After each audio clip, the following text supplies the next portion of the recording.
Welcome to Dark Knight Films Reviews. I'm your host, that's Spease, and today we are looking at Friday the 13th Part 3, released in 1982. Friday the 13th Part 3 stars Dana Kimmell, Paul Kratka, Tracie Savage, Jeffrey Rogers, Catherine Parks, Larry Zerner, David Katims, Rachel Howard, Richard Brooker, Nick Savage, Gloria Charles, Kevin O'Brien, Cheri Maugans, and Steve Susskind. Friday the 13th Part 3 is directed by Steve Miner. Now, it's the first Friday the 13th film directed by a two-time director.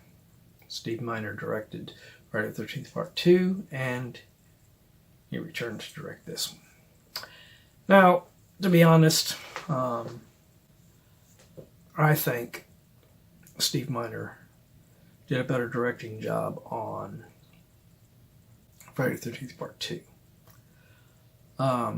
This film isn't bad, but there are just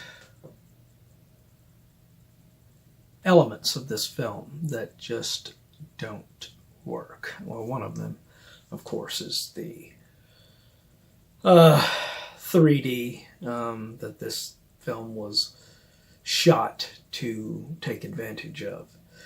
Looking at it now, without any 3D effects to it, it just some of those scenes that were aimed at sticking shit in your face, pointing right into your nose and shit, it's annoying, but that's the way these films were at that time.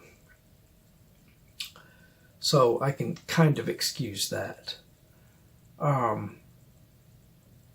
far as Jason goes, they got a bigger Jason. Richard Brooker's a pretty big guy. And he looks like a hulking beast in this role. And he portrays it pretty badass as just a badass beast.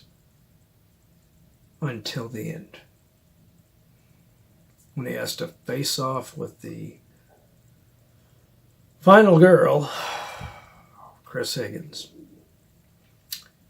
And then he looks like a complete joke. He is constantly being outsmarted and beat down, and Part 2 is understandable because Jason was portrayed as a normal-sized guy and everything, and of course he had a better final girl to have to deal with Amy Steele as Jenny. Dana Kimmell as Chris Higgins is, as much as a lot of people consider her their favorite, I have never thought that about her. To me, I've seen Dana Kimmell in other things. I know she's not a bad actress. But to me, her portrayal of Chris Higgins is right there in line with Jamie Lee Curtis's performances in the slasher film she played in. I don't think she wanted to do this film, and it shows in her performance. And Paul Kratka, I give him a pass. He's a little bit wooden in this thing. My poor car, what did you do to it? Yeah, well, we're real sorry, But I'll give him a pass because, he didn't have much as far as a supposed leading lady to work off of, and that helps. You got a leading lady that's just putting in a substandard performance in this film. You working off of her you're not going to look good in comparison. I know I worked on a film in my films where no matter how you want to make your performance great in the film, if your partner in the scenes you're acting with is giving a substandard performance, there's not much else you can do to raise that scene. It's all about chemistry with actors, and if you got chemistry, and if the person that's working on the film is putting in 110%, it's going to work. If you have what Jamie Lee Curtis did in these slasher films she did, and what Dana Kimmell did in this film, it's going to come off as lackluster. I think Tracie Savage as Debbie and Catherine Parks as Vera are much better in this film. I would have been fine with either one of those two being the lead as opposed to Dana Kimmell, because they are much better in their performances. Especially Tracie Savage. I loved her character of Debbie. I don't want to get to you. Relax. Enjoy the weekend. Nothing's going to happen to you when we're all here together. Jeffrey Rogers as Andy and Larry Zerner as Cheri. They're serviceable, but they don't really give really great performances either. And I don't know about Jeffrey Rogers, but Larry Zerner was picked up off the street. This was his first role ever in a movie, so I guess considering that, he gave a pretty damn good performance for being this is the only first thing he's ever done. So not too bad for that, but I don't know about Jeffrey Rogers. David Katims as Chuck. I liked him. He was pretty. It's pretty cool playing the wannabe Tommy Chong in here. The performance that I cannot stand in this film, and it makes Nancy Loomis in Halloween look like a good performance, is Rachel Howard as Chili. I mean, this is such a bad performance. My God, you have that. I mean, this is like Halloween all over again. Like I said, Jamie Lee Curtis gave a lackluster performance, in my opinion, as Laurie Strode in that film. And really horrible performance by Nancy Loomis as Annie. So this one's the same way. You got a lackluster final girl with Chris Higgins, and then you have this really bad performance by Rachel Howard in here. I mean, she is just atrocious in this film. Chili's dead! Oh my God! Oh my God!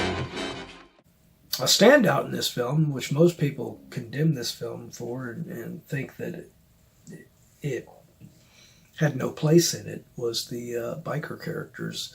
Nick Savage as Ali, Gloria Charles as Fox, and Kevin O'Brien's Loco. I liked these characters. I mean, they're assholes. I mean, I didn't like them that way, but I mean, I liked their performances. Especially Nick Savage and Gloria Charles. I mean, Gloria Charles is a beautiful woman, and she played the tough girl with Fox so good. It just really sucks the way they did her character, where she just... Woo! This feels good! And then disappears, and the next time you see her, she's stuck with a pitchfork. I mean, it's... She's another one that I would have liked to have seen as a bigger character in the film, because she's really good acting in there by her. Sherry Maugans as Edna, And Steve Susskind as Harold. Harold was so likable in the opening scene there that I really felt for the guy. I really did. Cheri Maugans, she's just such a nagging character in there as Edna. God damn it, Harold! I spent all day yesterday washing your clothes. Look what you're doing to them. I mean, she plays her role really well in there. These are two good performances. But yeah, when she dies, you're just like, oh, thank you. Thank you, Jason. Thank you. But when Harold gets it, you're like, oh, poor guy, you know. He didn't deserve that. So, but overall, I think this was a step down for Steve Miner over Friday the 13th Part 2. I think the superior film was Part 2. This one, with the whole gimmick of the 3D, combined with having a lackluster leading lady and a shitty ass performance by Rachel Howard as Chili. Luckily, she's not a major character. She's only in a few scenes, thankfully. Unlike Halloween, where Nancy Loomis was in a lot of that film. If Rachel Howard had been in this movie any longer, it would have really killed this film. But yeah, I would give Friday the 13th Part 3. I'd give this film a 7.0 out of 10.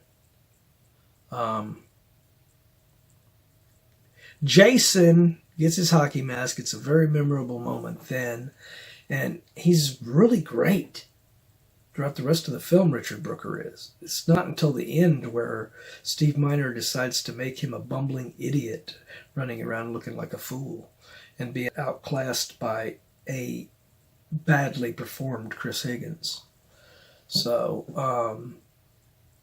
I really like Richard Brooker in the rest of the film. It's just that the finale that lets him down as the Jason in here.